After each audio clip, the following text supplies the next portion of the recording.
બગદાણાની બબાલ છેલ્લા ઘણા સમયથી ચર્ચામાં આવી છે, પરંતુ હવે આ બબાલની વચ્ચે વડગામના ધારાસભ્ય જિગ્નેશ મેવાણી દ્વારા પોતાના સોશિયલ મીડિયામાં એક એવી પોસ્ટ કરવામાં આવી છે, જેના કારણે અત્યારે હાલ જિગ્નેશ મેવાણી ચર્ચામાં આવી ગયા છે.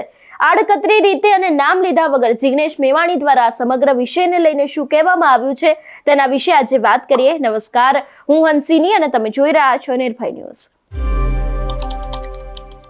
બગદાણાના સેવક નવનીતભાઈ ઉપર હુમલો થયો અને એ બાદ નામ સામે આવ્યું લોક સાહિત્યકાર માયાભાઈ આહિરના પુત્ર જયરાજ આહિરનું. પરંતુ અત્યારે હાલ જે રીતે રાજનેતાઓના નિવેદનો સામે આવી રહ્યા છે, રાજકારણની અંદર ગરમાવો જોવા મળી રહ્યો છે. ભારતીય જનતા પાર્ટીના નેતાઓ, કોંગ્રેસના નેતાઓ હોય કે પછી આમ આદમી પાર્ટીના કોઈ સમાજના નેતાઓ હોય, દરેક લોકો નવનીતભાઈને મળવા પહોંચી રહ્યા છે. પરંતુ અત્યારે હાલ આ ઘટના ચર્ચામાં આવી છે. એની વચ્ચે જિગ્નેશ મેવાણીએ પોતાના સોશિયલ મીડિયામાં એક પોસ્ટ કરી છે.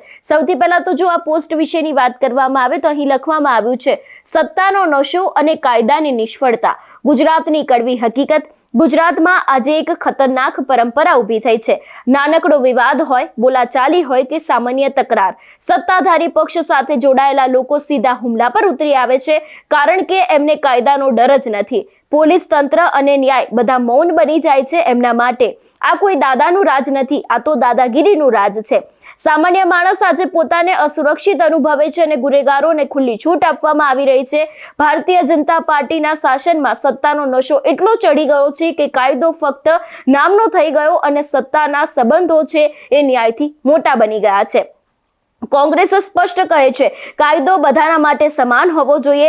દોષિત કોઈ પણ હોય બચી ન જવો જોઈએ. અન્યાય સામે અવાજ ઉઠાવવો એ ગુનો નથી, અન્યાય કરવો ગુનો છે. એવી વાત જિગ્નેશ મેવાણી દ્વારા કરવામાં આવી છે. આપણે જોયું છે કે માયાભાઈ આહિર જે એક લોક સાહિત્યકાર છે, એમને પોતાના સોશિયલ મીડિયામાં માફી માંગતો વિડીયો મૂક્યો હતો. એ બાદ આ બગદાણાની સમગ્ર બબાલ છે તે સામે આવી હતી, જેમાં કહેવામાં આવ્યું હતું કે બગદાણાના સરપંચ છે એમના ઉપર હુમલો થયો હતો અને આ હુમલાની પાછળ નામ સામે આવ્યું હતું માયાભાઈ આહિરના પુત્ર જયરાજ આહિરનું. એ બાદ આપણે જોયું કે કોળી સમાજ મેદાને આવ્યો.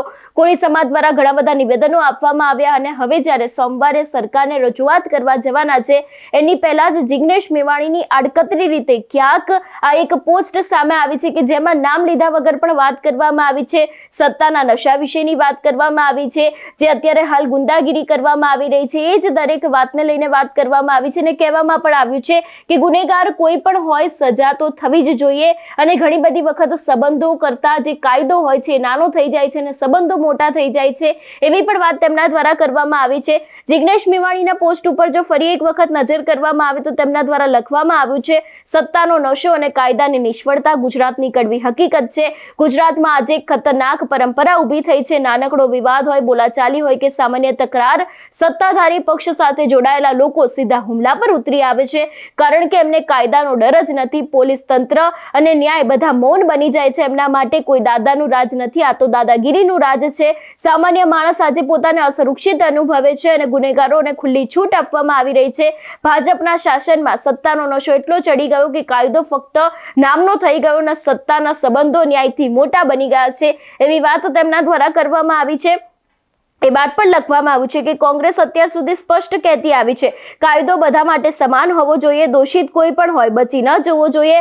અન્યાય સામે અવાજ ઉઠાવવો એ ગુનો નથી, અન્યાય કરવો ગુનો છે. એવી સીધી વાત વડગામના ધારાસભ્ય જિગ્નેશ મેવાણી દ્વારા કરવામાં આવી છે. એક બાજુ જ્યારે કોંગ્રેસના જે લોકો છે, લોકો પણ આ મુદ્દાને લઈને મેદાને આવ્યા છે. અમિત ચાવડા દ્વારા સીધા જ પ્રહારો છે તે ભાજપ ઉપર કરવામાં આવ્યા હતા. હર્ષ સંઘવી જે નાયબ મુખ્યમંત્રી છે એમને લઈને પણ સવાલ પૂછવામાં આવ્યો હતો કે શું આ સમગ્ર ઘટના બની તો એની સામે તમારા દ્વારા કોઈ કડક કાર્યવાહી કરવામાં આવશે કે કેમ. એવું પણ ક્યાંક કહેવામાં આવ્યું હતું કે આજે સમગ્ર અત્યારે હાલ સરકારનું રાજ ના કહેવાય, આ દાદાનું ગુંડારાજ કહેવાય. એવી પણ વાત તેમના દ્વારા કરવામાં આવી હતી. એટલે કે જે ગુજરાતની અંદર અત્યારે હાલ દાદાઓ બનીને બેઠા છે એ લોકો ગુજરાતમાં અત્યારે હાલ પોતાનું ગુંડાગર્દી કહી શકાય કે રાજ ચલાવી રહ્યા છે, એવી વાત અમિત ચાવડા દ્વારા કરવામાં આવી હતી. પરંતુ હવે જિગ્નેશ મેવાણીની જે આ પોસ્ટ સામે આવી છે, જેમાં ક્યાંક આડકતરી રીતે આના સંબંધિત વાત લખવામાં આવી હોય હોય કોઈ પણ વ્યક્તિનું નામ લેવામાં નથી આવ્યું કે તેમને આ જ મુદ્દાને લઈને વાત કરી છે, પરંતુ જે રીતે અહીંયા આ સમગ્ર તેમની પોસ્ટ સામે આવી છે, આની અંદરનું જે લખાણ સામે આવ્યું છે એના ઉપરથી સાફપણે એવું પણ કહી શકાય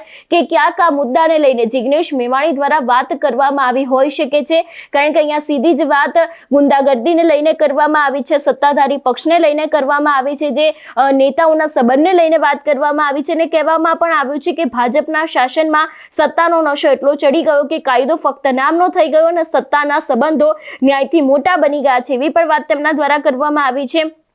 કોંગ્રેસનું પણ અહીં ક્યાંક લખવામાં આવ્યું છે કે કાયદો બધાના માટે સમાન હોવો જોઈએ, દોષિત કોઈ પણ હોય બચી ન જવો જોઈએ, અન્યાયની સામે અવાજ ઉઠાવવો એ ગુનો નથી, અન્યાય કરવો ગુનો છે, એવું પણ હંમેશાથી કોંગ્રેસ કહેતી આવી છે, એવી વાત જિગ્નેશ મેવાણી દ્વારા કરવામાં આવી છે। અત્યારે હાલ આ બગદાણા બબાલ જે છે છેલ્લા ઘણા સમયથી ચર્ચામાં આવી છે, એને લઈને ઘણા બધા નેતાઓ મેદાને આવ્યા છે। આપણે જોયું હતું કે ગઈકાલે પણ ઘણા બધા ભાજપના નેતાઓ છે એ લોકો નવનીતભાઈને મળવા પહોંચ્યા હતા, એવું પણ કહેવામાં આવ્યું છે કે તેમને ન્યાય મળશે અને નામ જે સામે આવ્યું છે માયાભાઈ આહિરના પુત્ર જયરાજ આહિરનું, પરંતુ જે રીતે અત્યારે હાલ આડકતરી રીતે જિગ્નેશ મેવાણીની આ પોસ્ટ સામે આવી છે એના કારણે પણ ઘણા બધા તર્ક વિતર્ક સર્જાઈ રહ્યા છે। જોવાનું રહેશે કે હવે આ ઘટનાની અંદર કયો વળાંક આવે છે અને ખરેખર જિગ્નેશ મેવાણી દ્વારા આ જે વાત છે, આ જે સમગ્ર પોસ્ટ છે એ માયાભાઈ આહિરનો આજે સમગ્ર વિવાદ સામે આવ્યો છે, તેમના દીકરાનું નામ સામે આવ્યું છે, જે આક્ષેપો મૂકવામાં આવ્યો છે એને લઈને કરવામાં આવી છે કે પછી કોઈ બીજા કારણોસર આ લખવામાં આવ્યું છે, એ પણ હવે આગામી સમયમાં જોવાનું રહેશે। તમારું શું માનવું છે આ વિષયને લઈને અમને કમેન્ટ કરીને ચોક્કસથી જણાવજો। તેની સાથે અમારી ચેનલ નિર્ભય ન્યૂઝને લાઇક, શેર અને સબસ્ક્રાઇબ કરવાનું ભૂલશો નહીં। નમસ્કાર।